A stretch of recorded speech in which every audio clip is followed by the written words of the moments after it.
হযরত ইমাম মালিক রাহমাতুল্লাহ আলাইহি তার জামানার একটা ঘটনা আমি হাদিসের পাতায় পড়েছি, ইতিহাসে।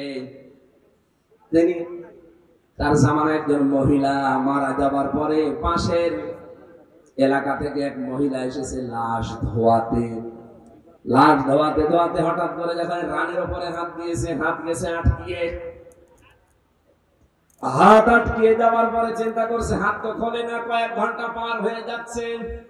এলাকার যে মসজিদের ইমাম ছিল তাকে বলছে আপনি কি করবেন দেখেন।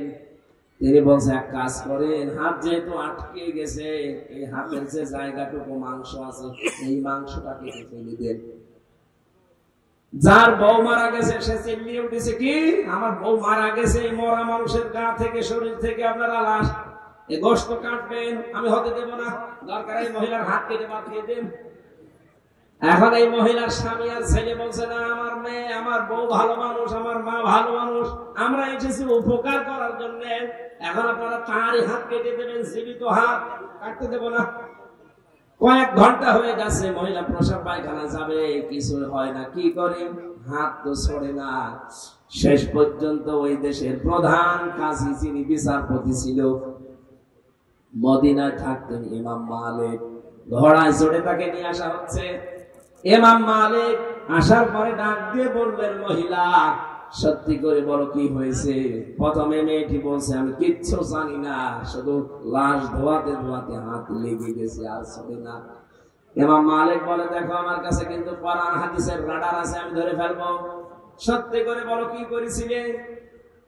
মেয়েটা বলে, ইমাম সাহেব আমার তেমন কিছু মনে পড়ছে না, তবে একটা কথা আমার মনে হচ্ছে, আমি লাশ ধোয়ানোর সময় একটা খারাপ মন্তব্য এই মহিলার উপরে নিক্ষেপ করেছিলাম।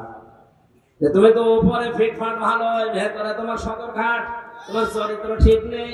আমি একদিন একটা ছেলে পুরুষের সাথে তোমাকে গাড়িতে করে যেতে দেখেছিলাম, অথচ পরবর্তীতে আমি খোঁজ নিয়ে জেনেছি যে ওই ছেলেটা তার ভাইয়ের ছেলে। একটা মহিলার যদি ভাইয়ের ছেলে হয় সম্পর্কে কি হয়, ফুফু হয়। ফুফু কি হয়, 14 জন মহিলার সাথে দেখা করা যায় আছে পুরুষ মানুষের, 14 জন মহিলার সাথে একজন পুরুষের দেখা করা যায় আছে, তার ভেতরে আপন ভাইয়ের ছেলে আছে। কথা বুঝতেছে যে 14 জন পুরুষের সাথে দেখা করা একজনের জায়েজ আছে মহিলার, তার ভেতরে আপন ভাইয়ের ছেলে আছে। সূরা নিসার তাফসীরে পাবেন, আমি লম্বা করে বলছি না। যেহেতু তার সাথে দেখা করা যায়, আপন ফুফু, এর সাথে বিয়ে করা যায় আছে, বলেন আপনি খারাপ ধারণা করে ফেললেন, এই কারণেই তো আপনার হাতটা আটকিয়েছে। খারাপ ধারণা যদি কোন নেককার কোন মহিলার উপরে কেউ যদি আন্দাজে কোন ধারণা করেছেন আর তহমত দেয়, তাহলে কোরআন জানিয়েছে তাকে 80টা বেত মারা লাগবে। ওয়াল্লাযীনা ইয়ারমুনাল মুহসানাতি সুম্মা লাম ইয়াতু বিআরবা'তি শুহাদা ফাজলিদুহুম ইলা আখিরি আয়াত। কোন নিরপরাধ নেককার ওই দোষে দোষী না এরকম মহিলার উপরে কেউ যদি তহমত দেয় জিনা ব্যভিচারে, আর যদি সাক্ষ্য জোগাড় করতে না পারে 4 জন, মহিলা তোমার তো কোনো সাক্ষী নেই, তুমি আন্দাজে মনে মনে ধারণা দিয়েছিলে, সুতরাং কোরআনের বিচার অনুযায়ী তোমার শাস্তি 2টা, 80টা বেত। আর 2 নম্বরে কোনদিন তোমার সাক্ষী আর পৃথিবীতে গ্রহণ করা হবে না, তুমি আর সাক্ষী দিতে পারবে না। আমার মনে হয় এই বাস্তবতা বাংলাদেশে যদি আজ কায়েম থাকতো, যে আন্দাজে কারো উপরে দোষ দিলে যদি প্রমাণ না হয় তাহলে তাকে 80টা বেত মারা লাগবে, আর জীবনেও কোনোদিন তার সাক্ষী আর নেওয়া হবে না। এদেশে হাজার হাজার মামলা এমনি খালাস হয়ে যাবে, কারণ আপনার সাক্ষী তো আর কোনোদিন নেওয়া হবে না। 2 নম্বরে 80টা বেত লাগানো হবে যদি এই মামলা প্রমাণ করতে না পারেন। আমারটা যেমন প্রমাণ করতে পারেনি, তাহলে এই মিজানকে কত বেত লাগানো উচিত কোরআন অনুযায়ী? 80টা। কয়টা? আর কোনোদিনও কোনো মামলার আয়ু হতে পারবে না, সাক্ষী হতে পারবে না। এটা কোরআনের নির্দেশ, যদি এটা কায়েম থাকতো তাহলে এটা আমরা দেখতে পেতাম। ইমাম মালিক ডাক দিয়ে বলে, মহিলা আমি কোরআনের রাডার ওই সময় বুঝে ফেলেছি যে অবশ্যই তুমি কিছু করেছিলে। অমায়াকে সেতে খতিয়াতান আও ইসমান সুম্মা মা ইয়ারমি বিহি বারিআন ফাকাদ হাইতামালা বুহতানা ওয়া ইসমাম মুবিনা। সূরা নিসার 112 নম্বর আয়াতে আছে, কোন মানুষ যদি নিজে অন্যের উপরে একটা নিরপরাধ মানুষের উপরে দোষ চাপিয়ে নিজে ভালো সাজে, নিজেকে ভালো মনে করে, আল্লাহ পাক বলেন সে যেন প্রকাশ্য পাপের বোঝা বহন করে নিয়ে বেড়ায়। তুমি নিজে হয়তো এরকম উল্টাপাল্টা মহিলা আন্দাজে একটা ভালো মানুষের উপরে একটা জেনার তহমত নিক্ষেপ করলে, ধারণা করলে, আল্লাহ এই শাস্তি দুনিয়ায় তোমারে দিয়েছে, তোমার হাতটা গেছে আটকিয়ে। আমার মনে হয় এরকম শাস্তি যদি বাংলাদেশে একটা কোন জেলায় হতো যে হাত আটকিয়ে যাচ্ছে দোষ দিবে, তাহলে এদেশে তহমত বন্ধ হয়ে যেত।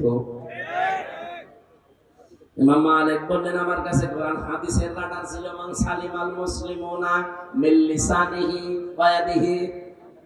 মুসলমান তো ওই মহিলাকে, ওই পুরুষকে বলা হয় যার হাতের দ্বারা আর মুখের দ্বারা অন্য মুসলমান শান্তি পায়।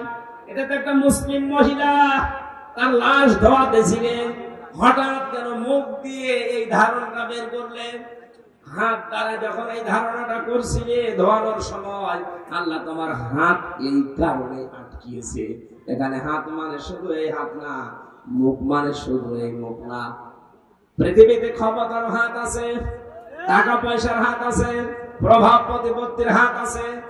কোন হাতের দ্বারা, কোন মুখের দ্বারা অন্য কোন মুসলমান যেন অশান্তিতে না থাকে, ঝামেলায় না পড়ে। যদি পড়ে তাহলে তুমি আর নবীর উম্মত না, মুসলমান না। ইমাম মালিক বললেন সাক্ষী যেহেতু নেই, মনে মনে ধারণা করেছিলে। কোরআনের সূরা নিসা 6 নম্বর আয়াত অনুযায়ী, 4 নম্বর আয়াত অনুযায়ী আমি দুইটা শাস্তির প্রথমটা তোমার এখন দেব। 80টা বেত মারা হবে। পর্দার আড়াল থেকে জল্লাদকে বললেন ওর পিঠে বেত লাগাও। 79টা হয়ে গেছে। ইমাম মালিক রাহমাতুল্লাহ আলাইহি ডাক দিয়ে বললেন, কাজী সাহেব খবর কি? বলে না, জল্লাদ তো বলছে এখনো পর্যন্ত হাত ছড়ে না। ইমাম মালিক বললেন, আমি সূরা নিসার উপরে, সূরা নূরের উপরে 100 ভাগ বিশ্বাস করি আল্লাহর কোরআন, কোনদিন আমার আল্লাহ এটা মিথ্যা প্রমাণ করবে না। বাকি আছে কয়টা? বলে একটা চাবুক বাকি আছে। বিসমিল্লাহ বলে এবার আরম্ভ করো। বিসমিল্লাহ বলে যখন 80 নাম্বারটা মেরেছে, চট করে হাত খুলে গেছে। মিথ্যা তহমত কত কত কঠিন জায়গায় পৌঁছায়। একটা দৃষ্টান্ত শুধু দিলাম, আজ বাংলাদেশে মিথ্যা তহমতের ছড়াছড়ি চলছে। এমনকি 5 তারিখের পর থেকে এ পর্যন্ত অনেকেই মিথ্যা তহমতের শামিল হয়ে নিরপরাধ মানুষ জুলুমের শিকার হয়ে বিভিন্ন রকমের ঝামেলায় পড়েছে। ডাক্তার শফিকুর রহমানের নাম বলছে এ কারণে, এই লোকটার চাইতে তো আপনি বেশি ক্ষতিগ্রস্ত হননি, এই লোকটার চাইতে বেশি জুলুমের শিকার আপনি হননি। তার ছেলে জেলখানায়, তার বউ অসুস্থ, তার দলের লোক সব পালাচ্ছে, কেউ জেলখানায়। এত বড় কঠিন পরিস্থিতি এই 15.5 বছর সে লোকটা পার করেছে। এরপরও 5 তারিখের পরে কেমন উদারতা দেখিয়েছে যে আমি সবাইকে আমার দলের পক্ষ থেকে আল্লাহর নামে মাফ করে দিলাম। ভিকটিম যারা আছে তারা যদি কিছু করে আমি সাহায্য করব, কিন্তু আমাদের দলীয় ভাবে আমার নিজের পক্ষ থেকে আমি আল্লাহর জন্য সবাই 15.5 বছরের অপরাধ মাফ করে দিলাম। ওই অন্য কেউ তো বাংলাদেশের কথা বলতে পারেনি। কথা বলে না কেন? কেউ বলতে পেরেছে কথাটা? কত বড় মন হলে কথা বলা যায়, নিজে ভিকটিম হওয়ার পরে। আমারও পর্যন্ত এখনো উদারতা আসেনি। আমার মন বলে ওদেরকে যদি পেতাম, যা যা দিয়েছে আমার, আমি তাই দিতাম। কিন্তু উনি আল্লাহ এমন ভাবে ওনারে বানিয়েছে, আল্লাহ রাব্বুল আলামিন মনে হচ্ছে একেবারে হাতে ধরে দেখিয়েছে। যারা বহতান যারা এখনো পর্যন্ত আছেন, মেয়েদের ভেতরে অভ্যাসটা এখনো জারি আছে। মা বোনেরা থামবেন, আত্মাজে কারো উপরে দোষ চাপিয়ে দেবেন না। এরকম যদি কারো হাত আটকে যায়, সেদিন কিন্তু বুঝবে তামাম দুনিয়ায় আপনার নিয়ে ওয়াজ হবে। কথা বলে ঠিক কিনা? আল্লাহ আমাদের হেফাজত করুন।